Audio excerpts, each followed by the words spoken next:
JPMorgan is paying up for the Bernie Madoff scandal. $2.6 billion will be the total bill. $1.7 billion of that going to federal prosecutors. The feds claim the bank connected the dots when it came to its own money, but somehow didn't when it came to others.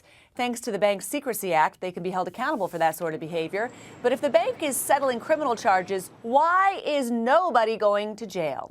To discuss the issue, here's Evan Perez, CNN's justice correspondent, who wrote a great story on the topic for CNN.com. Evan, first, I want to listen to what the U.S. Attorney Perez said as he answers some questions about why shareholders have to bear the cost of this settlement rather than an individual being held accountable. Listen.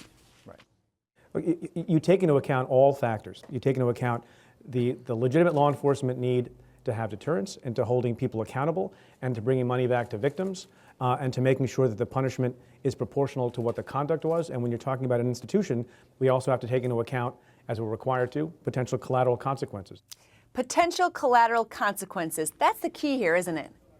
Well, yes. I mean, we're talking about a bank that employs probably over 250,000 people around the world. It's a global bank. It's the largest bank in the United States.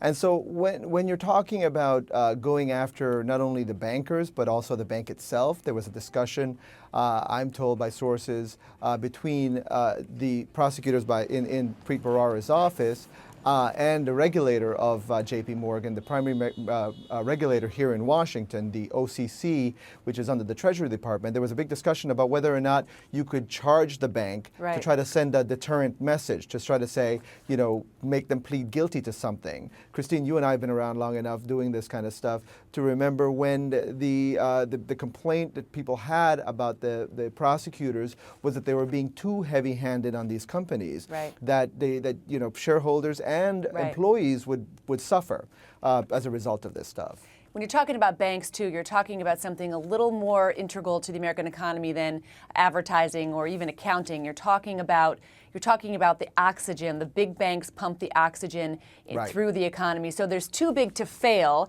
They screwed up and they got bailed out. And there's too big to jail. They should have known. They really made a mistake, a big mistake on Madoff. He was sitting there using their bank for 2 decades to launder money and rip people off, yet they're too big to jail. Well, that's right, and that's the issue in this case. If you look at what the prosecutors in the end decided in the settlement, there were all these signs and there were all these indications, and all JPMorgan had to do is file what's known as suspicious activity reports. These are forms that they can send to the Treasury Department to flag certain suspicious transactions that were going on, and they saw them, but they didn't do it. You know, obviously JPMorgan is under the gun here. They're under probably about a dozen investigations that are still ongoing. They've set aside $20 billion to pay some of these settlements. The question is, you know, if they just keep paying settlements, and this is a very highly profitable bank, they will just keep making more money.